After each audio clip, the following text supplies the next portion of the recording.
Hello students.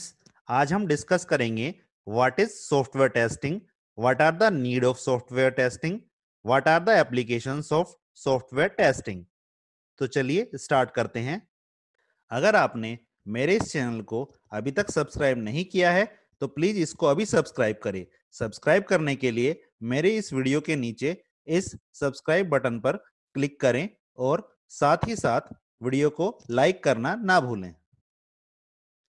Software testing is a process used to identify the correctness, completeness, and quality of developed computer software. Software testing क्या है? ये एक process है to identify the correctness. Correctness means हम जो software develop कर रहे हैं, जो सॉफ्टवेयर हमने बना दिया है, वो सॉफ्टवेयर उसका जो आउटपुट है वो करेक्ट है या नहीं, वो प्रॉपरली वर्क कर रहा है या नहीं कर रहा है। कंप्लीटनेस मींस क्या वो कंप्लीट है, उसका कोई पार्ट मिसिंग तो नहीं है।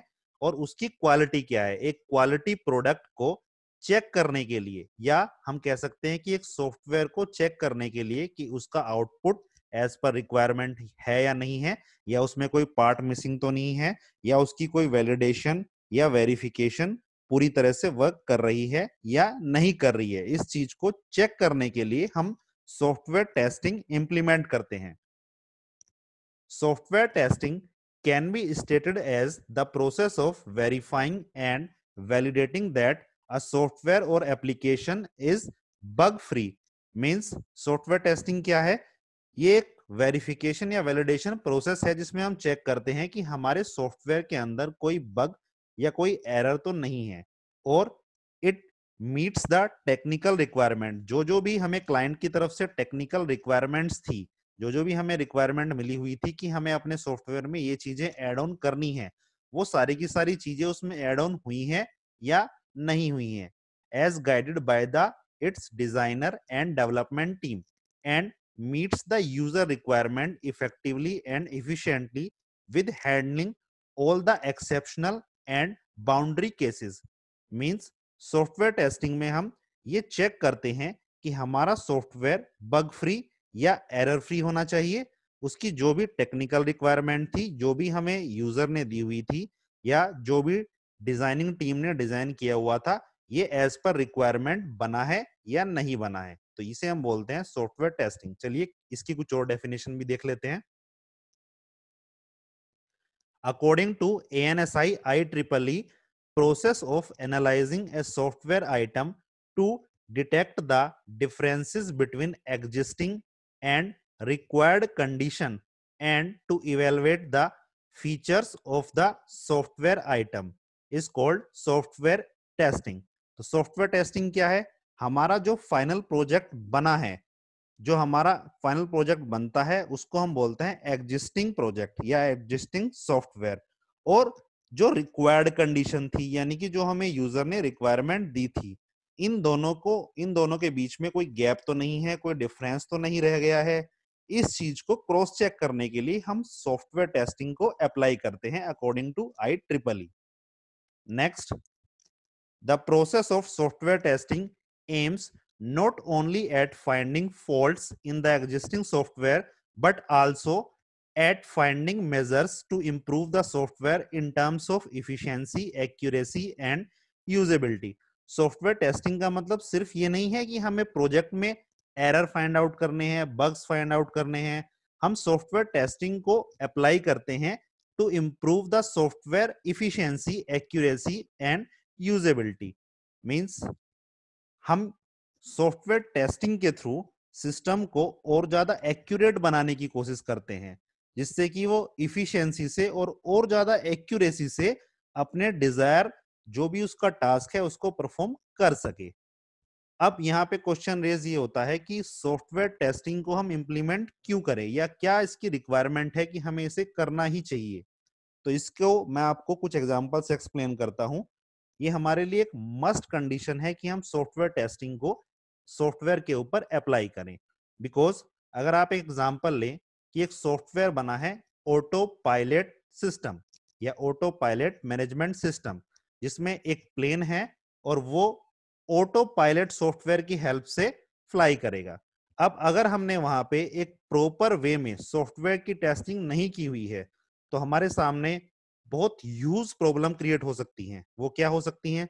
सपोज करिए हमने उसकी प्रॉपर टेस्टिंग नहीं की है और वो ऑटो पायलट मोड के थ्रू प्लेन लैंड करने जा रहा है और उसकी लैंडिंग में अगर कुछ माइनर सा भी डिफेक्ट आ गया तो उससे हमारा प्लेन क्रैश कर सकता है, या फिर उस प्लेन में जितने भी पैसेंजर्स होंगे उनकी लाइफ के साथ एक बहुत बड़ी प्रॉब्लम क्रिएट हो सकती है।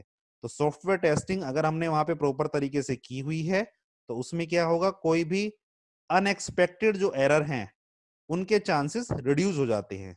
ऐसे ही अगर हमें इसका कोई हम दूसरा एग्जांपल लें, कोई ट्रैफिक मैनेजमेंट हमने सॉफ्टवेयर बनाया हुआ है जो हमारा रोड के ऊपर ट्रैफिक मैनेज करता है, अगर हमने उसकी प्रॉपर टेस्टिंग नहीं की हुई है तो it may cause improper result. वो इम्प्रॉपर रिजल्ट क्या होंगे कि हो सकता है हमने वहां पे टाइमर लगाया हुआ है कि रेड सिग्नल 1 मिनट तक होना है, लेकिन क्योंकि हमने उसकी प्रॉपर टेस्टिंग नहीं की हुई थी तो हो सकता है कि वो रेड सिग्नल सिर्फ 40 सेकंड तक ही हो या फिर वो 1 मिनट से ज्यादा हो जाए। तो वहां क्या होगा, एक मैसअप क्रिएट हो जाएगा रोड पे। तो इन सारी सिचुएशंस को, इन सारी कंडीशंस को अवॉइड करने के लिए हम एक प्रॉपर सॉफ्टवेयर टेस्टिंग करते हैं जिससे उस सॉफ्टवेयर की एक्यूरेसी, इफिशिएंसी, यूजेबिलिटी, करेक्टनेस, इन सब का जजमेंट पहले ही हो जाता है।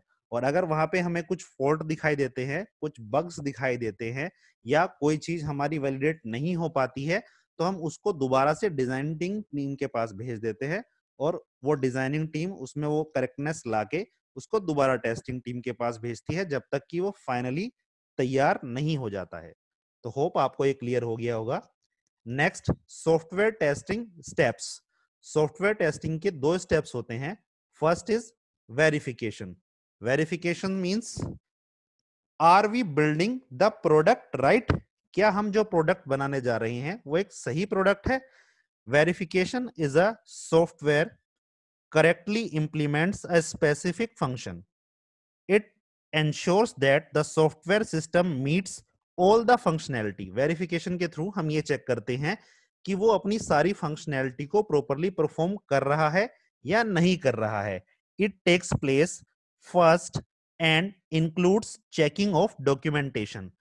एक डॉक्यूमेंटेशन हम रेडी करते हैं। जैसे सपोज करें हमारे पास कोई भी प्रोजेक्ट आया है तो सबसे पहले हम उसकी रिक्वायरमेंट गैदर करते हैं, उसकी डिजाइनिंग तैयार करते हैं। तो ये सारा काम डॉक्यूमेंटेड होता है। तो हम वेरिफिकेशन स्टेप में ये चेक करते हैं कि जो जो भी हमने डॉक्यूमेंट बनाए हुए हैं वो उस डॉक्यूमेंट के अकॉर्डिंग सॉफ्टवेयर वर्क कर रहा है या नहीं कर रहा है। और इट डन बाय डेवलपर्स, यानी कि ये डेवलप करते करते टाइम पे ही, जब डेवलपर्स इसकी कोडिंग कर रहे होते हैं, ये वेरिफिकेशन वाला पार्ट उसी टाइम पे कंप्लीट होना स्टार्ट हो जाता है। Verification is a static activity. And second is validation. Validation means क्या होता है? Are we building the right product? क्या हम एक राइट प्रोडक्ट बना रहे हैं? वैलिडिटी क्या होती है? It occurs after verification. ये वेरिफिकेशन के बाद परफॉर्म की जाती है। And it mainly involves checking of overall product. इसमें हम ओवरऑल प्रोडक्ट को ही चेक करते हैं कि वो सही से वर्क कर रहा है या नहीं कर रहा है। सपोज करें, वैलिडेशन का मतलब है कि अगर हमने एक लॉगिन पेज बनाया हुआ है और उस लॉगिन पेज पे हमने यूजर से या फिर किसी भी क्लाइंट से हम उसका मोबाइल नंबर इनपुट करा रहे हैं, तो वैलिडेशन में हम क्या चेक करते हैं कि मोबाइल नंबर में, जो इंडिया के मोबाइल नंबर है उनमें 10 डिजिट्स होती हैं, तो वो टेक्स्ट बॉक्स जो उस मोबाइल नंबर को एज अ इनपुट रिसीव कर रहा है उसमें सिर्फ 10 डिजिट्स ही आनी चाहिए और वो सारी न्यूमेरिक ही होनी चाहिए। उसमें कोई सिंबल या कोई कैरेक्टर या कोई लेटर अगर कोई गलती से टाइप करता है तो वो उसे एज अ इनपुट रिसीव ना करे। इसे हम बोलते हैं वैलिडेशन। और वैलिडेशन किसके थ्रू होता है? जैसे कि मैंने आपको बताया, वेरिफिकेशन डेवलपर्स के थ्रू की जाती है। ऐसे ही वैलिडेशन जो परफॉर्म होता है वो टेस्टर के थ्रू होता है। यानी कि एक प्रोजेक्ट कंप्लीट होने के बाद उसकी जब टेस्टिंग की जाती है तो वो टेस्टिंग कौन करता है? टेस्टर करते हैं। तो उस टाइम पे वैलिडेशन का वर्क कंप्लीट किया जाता है। और वेरिफिकेशन का वर्क कंप्लीट होता है on going process of a software. जब सॉफ्टवेयर को हम बना रहे होते हैं तो ये ऑन गोइंग प्रोसेस रहता है वेरिफिकेशन का। और वैलिडेशन बाद में परफॉर्म की जाती है जब वेरिफिकेशन कंप्लीट हो जाता है। Validation is a dynamic activity. It includes executing the software against requirement.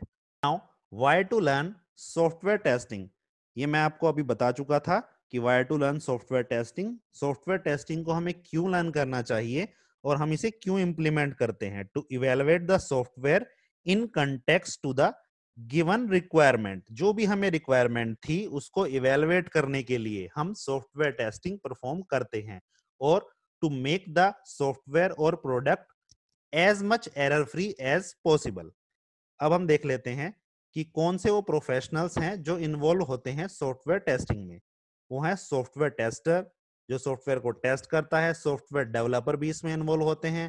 Project lead manager भी सॉफ्टवेयर टेस्टिंग में इन्वॉल्व होते हैं। और एंड यूजर, यानी कि हम लोग जो उस सॉफ्टवेयर को या उस प्रोडक्ट को यूज कर रहे होते हैं, वो भी इन्वॉल्व होते हैं सॉफ्टवेयर टेस्टिंग में, क्योंकि वो चेक करते हैं अपने सॉफ्टवेयर को। और अगर वहां पे उन्हें कोई एरर या कोई बग मिलता है या कोई भी पार्ट सॉफ्टवेयर का प्रॉपरली वर्क नहीं कर रहा होता है, तो हम इन्फॉर्म करते हैं टेस्टिंग टीम को या फिर डेवलपर टीम को कि देखिए यहाँ पे ये मिस्टेक है, इसको आप करेक्ट करिए। तो टेस्टिंग का जो फेज है उसमें ये चारों के चारों अपना रोल प्ले करते हैं, अपने एक्सपीरियंस के अकॉर्डिंग, अपनी एफिशिएंसी के according. Next, applications of software testing. अब सॉफ्टवेयर टेस्टिंग की एप्लीकेशंस क्या है, ये कहां कहां पे वर्क करता है और ये हमें किस तरह से बेनिफिट प्रोवाइड करता है। First is cost effective development. Cost effective development में क्या होता है कि अगर हमने अर्ली फेज में टेस्टिंग को अप्लाई किया है तो it saves both time and cost in many aspect, यानी कि हमारा टाइम और हमारी कॉस्ट, इन दोनों की हम बचत कर सकते हैं कॉस्ट इफेक्टिव डेवलपमेंट यानी कि एप्लीकेशन ऑफ सॉफ्टवेयर टेस्टिंग में। ये हम कैसे कर सकते हैं? अगर हम टेस्टिंग को अर्ली फेजेस में ही, यानी कि ड्यूरिंग एसडीएलसी ही अगर हम इसे परफॉर्म कर रहे हैं, तो ये हमारा कॉस्ट इफेक्टिव हो सकता है। अब ऐसा नहीं कि हम कॉस्ट को, सॉफ्टवेयर की कॉस्ट को रिड्यूस करने के लिए टेस्टिंग को ही स्किप कर दें। अगर हम टेस्टिंग को ही स्किप कर देंगे तो हमारी कॉस्ट तो रिड्यूस हो जाएगी, लेकिन जैसा कि हम अभी डिस्कस कर चुके हैं, it may result in improper design and software application product become useless. ऐसा भी हो सकता है कि आपने टेस्टिंग को तो स्किप कर दिया क्योंकि आपको प्रोडक्ट की कॉस्ट को रिड्यूस करना था, लेकिन फाइनली जो आपका प्रोडक्ट एक निकल के आया, हो सकता है वो यूजलेस ही हो जाए, वो किसी काम का ही ना रहे। Next is next is product improvement. Product improvement में क्या होता है? During the SDLC phase, testing is a never a time consuming process. However, diagnosing and fixing the error identified during proper testing is a time consuming but productive activity. अब ये productive improvement कैसे है? अगर हम SDLC जब हम create कर रहे हैं, सॉफ्टवेयर डेवलपमेंट लाइफ साइकिल हम बना रहे हैं, हम उसके सारे फेजेस को अप्लाई कर रहे हैं, अगर हम उसी टाइम पर टेस्टिंग को भी अप्लाई करते चले जाते हैं तो ये ज्यादा टाइम नहीं लेगा। लेकिन अगर हम एक प्रॉपर टेस्टिंग अप्लाई करनी है सॉफ्टवेयर पे तो वो एक टाइम कंज्यूमिंग टास्क है, लेकिन टाइम कंज्यूमिंग के साथ साथ वो एक प्रोडक्टिव एक्टिविटी है। जो फाइनल हमारा प्रोडक्ट निकल के आएगा वो बहुत ज्यादा प्रोडक्टिव होगा, इफिशियंट होगा और एक्यूरेट होगा।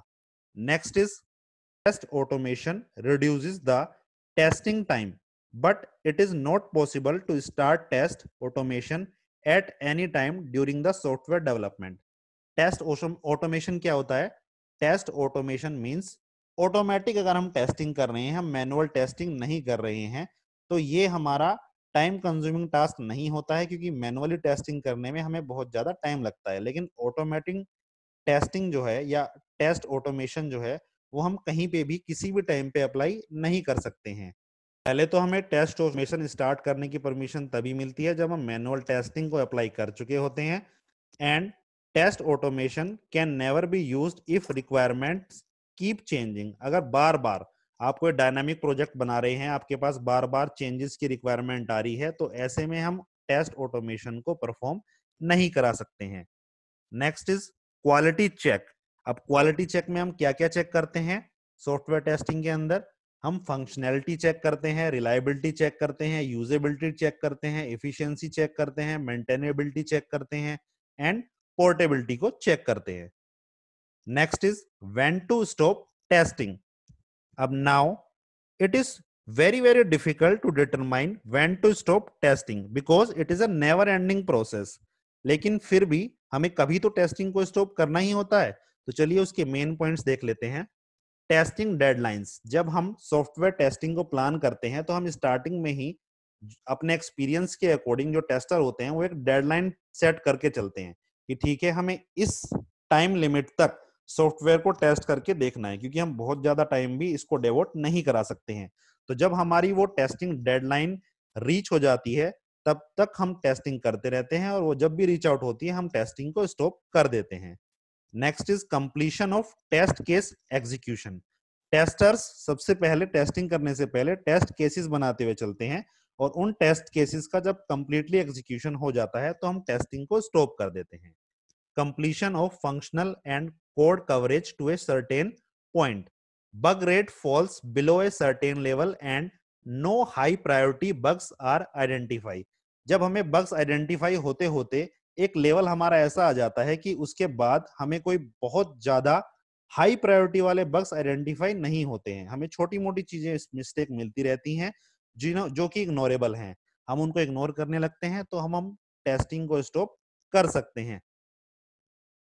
मैनेजमेंट डिसीजन, फाइनली जब हमारा मैनेजमेंट बोल देगा कि ठीक है अब हमें टेस्टिंग नहीं करनी है, अब ये इसमें हम काफी टाइम डिवोट कर चुके हैं, काफी मनी डिवोट कर चुके हैं, या हमारी डेडलाइन पास आ रही है, यानी कि जब भी हमें मैनेजमेंट का ऑर्डर मिलेगा कि टेस्टिंग को स्टॉप कर दे तो हम इजीली टेस्टिंग को स्टॉप कर देते हैं। टेस्टिंग एंड डीबगिंग, अब नाउ टेस्टिंग एंड डीबगिंग क्या होती है, इन दोनों में क्या डिफरेंस होता है, ये हम डिस्कस करेंगे। टेस्टिंग तो हम डिस्कस करते आ ही रहे हैं। इट इन्वॉल्व्स आइडेंटिफाई बग्स और errors in a software without correcting it. Testing में हम सिर्फ बग्स या एरर को आइडेंटिफाई करते हैं, हम उन्हें फाइंड आउट करते हैं और उन्हें करेक्ट करने की रेस्पॉन्सिबिलिटी हमारी नहीं होती है, जबकि डीबगिंग में ऐसा नहीं होता है। It involves identifying and finding the problem done by developers to find the error in a code. Debugging में हम एरर को, बग्स को फाइंड आउट करते हैं और उनको रिजोल्व भी करते हैं। डीबगिंग किसके द्वारा परफॉर्म होती है, डीबगिंग को परफॉर्म करते हैं डेवलपर्स। तो डेवलपर्स जब कोड टाइप करते हैं तो वो उस कोड को एग्जीक्यूट करते हैं, उसी टाइम पे वो डीबगिंग भी करते हैं, जिससे कि अगर उस कोड में कोई एरर आ रही है, कोई बग आ रही है, तो वो उसको उसी टाइम पे करेक्ट कर देते हैं, जबकि टेस्टिंग में ऐसा नहीं होता है। टेस्टिंग में टेस्टर्स सिर्फ बग्स को आइडेंटिफाई करते हैं या उन्हें फाइंड आउट करते हैं बाय गिविंग रॉन्ग इनपुट और राइट इनपुट, और उसको इन्फॉर्म कर देते हैं डेवलपर टीम को। लेकिन डीबगिंग में डेवलपर टीम का काम होता है, डेवलपर्स के द्वारा ही परफॉर्म होता है, और यहाँ पे यूनिट टेस्टिंग का एक ये पार्ट होता है, यानी कि इसमें हम कोड करते टाइम पे ही एरर को फाइंड आउट करते हैं और उसको वहीं पे करेक्ट करते हैं। It is called debugging. Next, type of testing. Testing आपकी टू टाइप्स की होती है। First is manual testing. Manual testing क्या होती है, manual testing includes tasting a software manually. Manual testing में हम सॉफ्टवेयर को मैनुअली टेस्ट करते हैं, इसके लिए हम किसी दूसरे प्रोजेक्ट की या दूसरे सॉफ्टवेयर की हेल्प नहीं लेते हैं। Stages for manual testing such as unit testing, integration testing, system testing and user acceptance testing, ये सारी टेस्टिंग क्या है, इन्हें हम डिटेल में अपनी दूसरी वीडियो में डिस्कस करेंगे। Testers use test plan, test cases और test scenario to test a software to ensure the completeness of testing. Manual testing क्या होती है, मैनुअल टेस्टिंग में हम without taking help of any external and internal software इसको manually ही check करते हैं। मैनुअली हम कुछ करेक्ट इनपुट डाल के, कुछ इनकरेक्ट इनपुट डाल के सिस्टम को अपने चेक करते रहते हैं कि ये रॉन्ग इनपुट पे किस तरह परफॉर्म कर रहा है, क्या टास्क परफॉर्म करता है, और राइट इनपुट दे रहे हैं तो ये राइट टास्क परफॉर्म कर रहा है या नहीं कर रहा है। इसमें हम कुछ टेस्ट प्लान करते हैं, कुछ टेस्ट केसेस बनाते हैं, और वहां जो भी हमारे सामने रिजल्ट आता है उसके अकॉर्डिंग उसको फुलफिल करते चले जाते हैं। अब next, second type is automation testing. Automation testing को हम टेस्ट ऑटोमेशन भी बोलते हैं। ऑटोमेशन टेस्टिंग क्या होती है, tester writes script and uses another software to test the product. Manually testing में हम कोई स्क्रिप्ट तैयार नहीं करते हैं, लेकिन ऑटोमेशन टेस्टिंग में स्क्रिप्ट तैयार होती है और यहाँ दूसरे सॉफ्टवेयर्स की हेल्प ली जाती है। इससे क्या होता है, इससे हमारा टाइम रिड्यूस हो जाता है। मैनुअल टेस्टिंग में हमें ज्यादा टाइम लगता है, ऑटोमेशन टेस्टिंग बहुत जल्दी परफॉर्म हो जाती है। Automation testing is used to rerun the test scenarios that were performed manually, quickly and repeatedly. Manual testing में जितनी टेस्टिंग हो चुकी है, उस टेस्टिंग के बाद हम ऑटोमेशन टेस्टिंग स्टार्ट करते हैं। इसको हम बहुत जल्दी करते हैं और हम रिपीटेडली डिफरेंट डिफरेंट इनपुट्स के थ्रू चेक करते हैं सॉफ्टवेयर को कि वो सॉफ्टवेयर करेक्ट परफॉर्म कर रहा है या नहीं कर रहा है। It increase the test coverage, improves accuracy and saves times and money in comparison to manual testing. Manual testing के कंपैरिजन में, जैसे कि हमने अभी डिस्कस किया, ये टाइम कम लेता है, रिजल्ट को और ज्यादा एक्यूरेट बना देता है, मनी सेव होती है। लेकिन ऑटोमेशन टेस्टिंग को हम हर जगह परफॉर्म नहीं करा सकते हैं। जैसा कि अभी हमने डिस्कस भी किया था, जहां पे हमारे पास बार बार कुछ चेंजेस आते रहे करने के लिए सॉफ्टवेयर में, वहां हम ऑटोमेशन टेस्टिंग को परफॉर्म नहीं करा सकते हैं।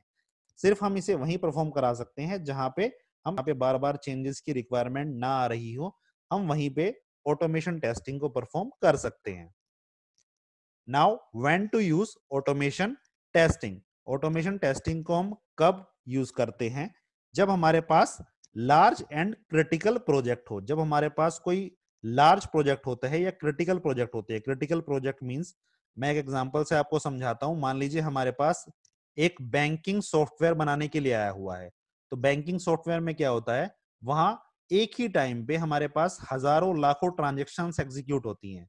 तो ऐसा जो सॉफ्टवेयर होता है उसको हम बोलते हैं क्रिटिकल प्रोजेक्ट, जहां पे हमें इतनी सारी चीजें एक साथ ही मैनेज करनी है और उसमें 100% एक्यूरेसी होनी चाहिए। क्योंकि अगर 100% एक्यूरेसी नहीं होगी तो होगा क्या कि हम कोई ट्रांजेक्शन करेंगे, हो सकता है जिसको हमने ट्रांजेक्शन की हो वो उसके अकाउंट में क्रेडिट ना होकर किसी दूसरे के अकाउंट में क्रेडिट हो जाए, क्योंकि वहां पे पैरेलली साइमल्टेनियसली इतनी सारी ट्रांजेक्शंस एग्जीक्यूट हो रही हैं। तो उन्हें मैनेज करना एक क्रिटिकल टास्क होता है। तो ये क्रिटिकल प्रोजेक्ट के अंदर आते हैं। Project that require testing the same areas frequently, ये भी इसी का एग्जांपल हो सकता है। अगर हमारे पास कोई ऐसा प्रोजेक्ट है जहां पे बहुत सारी ट्रांजैक्शंस हो रही हैं और जहां हमें फ्रीक्वेंटली ये चेक करना पड़ता है कि हमारी ट्रांजैक्शन एक्यूरेट रही, तो ऐसा अगर हम कोई प्रोजेक्ट डेवलप करने जा रहे हैं, वहां पे हमें ऑटोमेशन टेस्टिंग को परफॉर्म करना चाहिए। रिक्वायरमेंट नॉट चेंजिंग फ्रीक्वेंटली, जैसा कि मैंने आपको बताया कि अगर रिक्वायरमेंट हमारी रैपिडली चेंज हो रही है तो हम ऑटोमेशन टेस्टिंग को परफॉर्म नहीं कर सकते हैं। तो जहां पे हमारी रिक्वायरमेंट बहुत जल्दी चेंज नहीं होती है, हम वहीं ऑटोमेशन टेस्टिंग को परफॉर्म करते हैं। Next is accessing the application for load and performance with many virtual users, जैसे कि हम क्लाउड कंप्यूटिंग की बात करते हैं, या फिर हम कोई ऐसा प्रोजेक्ट लेके चल रहे हैं जहां पे हमारे सिस्टम पे लोड काफी आना है और उसको परफॉर्मेंस भी अपनी इंप्रूव करके देनी है। तो इस तरह का कोई सॉफ्टवेयर है तो वहां हम ऑटोमेशन टेस्टिंग अप्लाई करेंगे। इसका एक और एग्जांपल हम ले लेते हैं। जैसा कि एक एग्जांपल तो हमने अभी डिस्कस ही किया था बैंकिंग सेक्टर का, एक दूसरा एग्जांपल हम ले लेते हैं शेयर मार्केट का। अगर हम कोई शेयर मार्केट का सॉफ्टवेयर क्रिएट कर रहे हैं, उस पर लोड भी बहुत होता है, क्योंकि वहां भी एक ही टाइम पे बहुत सारे यूजर रिक्वेस्ट करते रहते हैं सेल और परचेज के लिए, और वहां परफॉर्मेंस बहुत ही ज्यादा एक्यूरेट होनी चाहिए, क्योंकि वहां एक मिली सेकेंड में ही फ्रैक्शन ऑफ टाइम में बहुत सारे अपडेशन होते रहते हैं। तो उन चीजों को मैनेज करने वाला अगर हम कोई सॉफ्टवेयर बना रहे हैं तो वहां हमें 100% ऑटोमेशन टेस्टिंग को अप्लाई करना ही चाहिए। Next is stable software with respect to manual testing. Means अगर हम मैनुअल टेस्टिंग कर चुके हैं और सॉफ्टवेयर में अब एक स्टेबिलिटी आ गई है, तब हम उसके बाद ऑटोमेशन टेस्टिंग को परफॉर्म कर सकते हैं। एंड अवेलेबिलिटी ऑफ टाइम, हमारे पास टाइम की अवेलेबिलिटी है, मैनुअल टेस्टिंग के बाद भी हमारे पास टाइम अगर बचा हुआ है तो हम ऑटोमेशन टेस्टिंग को परफॉर्म कर सकते हैं। Next is process of automation testing. Automation testing का क्या प्रोसेस होता है, कौन कौन से स्टेप्स हम इसमें फॉलो करते हैं। First is identifying areas with in a software for automation. हम एक कंप्लीट जो हमारा सॉफ्टवेयर होता है, उस कंप्लीट सॉफ्टवेयर में ऑटोमेशन टेस्टिंग को परफॉर्म ना करके उस सॉफ्टवेयर में एरिया फाइंड आउट करते हैं कि कहाँ कौन कौन से ऐसे क्रिटिकल एरियाज हैं जहां पे हमें ये टेस्टिंग परफॉर्म करनी चाहिए। क्योंकि हमारे प्रोजेक्ट में बहुत सारे एरियाज या बहुत सारे पार्ट ऐसे होते हैं जहां मैनुअल टेस्टिंग के बाद हमें ऑटोमेशन टेस्टिंग की रिक्वायरमेंट नहीं होती है। मान लीजिए हम एक मेलिंग सॉफ्टवेयर बना रहे हैं, तो हमें वहां पे कुछ पार्ट्स होंगे जहां ऑटोमेशन टेस्टिंग की रिक्वायरमेंट होगी, जैसे जब हम लॉग इन कर रहे हैं, या जब हम अपने पासवर्ड को रिकवर कर रहे हैं, या जब हम मेल किसी को सेंड कर रहे हैं। तो ये हमारे क्रिटिकल एरियाज होते हैं जहां पे हमें ऑटोमेशन टेस्टिंग की रिक्वायरमेंट है। बाकी एज अ जनरल अगर हम चीजें परफॉर्म कर रहे हैं तो वो हमारी मैनुअल टेस्टिंग के थ्रू ही कंप्लीट हो जाती हैं। तो ये हमारा फर्स्ट प्रोसेस है, टू आइडेंटिफाई करना सॉफ्टवेयर में कौन कौन से एरियाज हैं जहां पे ऑटोमेशन टेस्टिंग की रिक्वायरमेंट है। Next is selection of appropriate tool for test automation. Test automation के बहुत सारे टूल मार्केट में अवेलेबल हैं, उनमें से एक एप्रोप्रिएट टूल का सिलेक्शन करना हमारा सेकंड प्रोसेस होता है कि कौन सा टूल हमारे सॉफ्टवेयर के लिए बेस्ट होगा। Next is writing test script. Manual testing में जैसे कि हमने डिस्कस किया था, हमें टेस्ट स्क्रिप्ट लिखने की रिक्वायरमेंट नहीं होती है, लेकिन ऑटोमेशन टेस्टिंग में टेस्ट स्क्रिप्ट हमें लिखने पड़ते हैं। तो थर्ड स्टेप हमारा है to write test scripts. Next is development of test suites. यहाँ हम टेस्ट सूट्स का डेवलपमेंट करते हैं। Next execution of scripts. जो स्क्रिप्ट्स हमने लिखे थे अब हम उनको एग्जीक्यूट करते हैं, यानी कि जो भी रूल रेगुलेशन हमने लगाए हुए थे अब हम उनको एग्जीक्यूट करके देखते हैं। Next create result report. अब उन स्क्रिप्ट्स को एग्जीक्यूट करने के बाद हमारे पास जो भी रिजल्ट आया है उस रिजल्ट को भी हम एक रिपोर्ट की फॉर्म में रेडी करते हैं। Next identify any potential bug और परफॉर्मेंस इश्यूज। ये सारे के सारे अबव स्टेप्स परफॉर्म करने के बाद अगर हमें लगता है कि हाँ सिस्टम में कोई बग है या कोई परफॉर्मेंस रिलेटेड इशू है जिसको हमें डेवलपर टीम्स को दोबारा से करेक्ट कराना चाहिए, तो उन्हें हम आइडेंटिफाई करते हैं और उन्हें रिपोर्ट करते हैं डेवलपमेंट टीम को। अदरवाइज उस प्रोजेक्ट को हम आगे नेक्स्ट फेज के लिए अप्लाई करा देते हैं। Now software testing tools. जैसा कि मैंने अभी आपसे डिस्कस किया था कि मार्केट में बहुत सारे सॉफ्टवेयर टेस्टिंग के टूल्स अवेलेबल हैं, उनमें से कुछ के नाम मैं आपको बता देता हूं जिन्हें हम इजीली डाउनलोड करके उनके ट्यूटोरियल को स्टडी करके उन्हें अप्लाई कर सकते हैं अपने सॉफ्टवेयर पर। उनके नाम है HP Quick Test Professional, Selenium, IBM Rational Functional Tester, Silk Test, Test Complete, Testing Anywhere, Win Runner, Load Runner, Visual Studio, Test Professional. ये कुछ इंपॉर्टेंट सॉफ्टवेयर टूल हैं जिन्हें हम सॉफ्टवेयर टेस्टिंग में अप्लाई करते हैं। इसके अलावा भी आपको मार्केट में बहुत सारे सॉफ्टवेयर टेस्टिंग टूल्स अवेलेबल हैं जिन्हें आप यूज कर सकते हैं। उनके बारे में स्टडी करके आप उन्हें अप्लाई कर सकते हैं सॉफ्टवेयर टेस्टिंग में। सो होप आपको ये लेक्चर क्लियर हो गया होगा, इसके सारे पॉइंट आपको क्लियर हो गए होंगे। अब नेक्स्ट वीडियो में हम डिस्कस करेंगे what is white box and black box testing. Thanks for watching.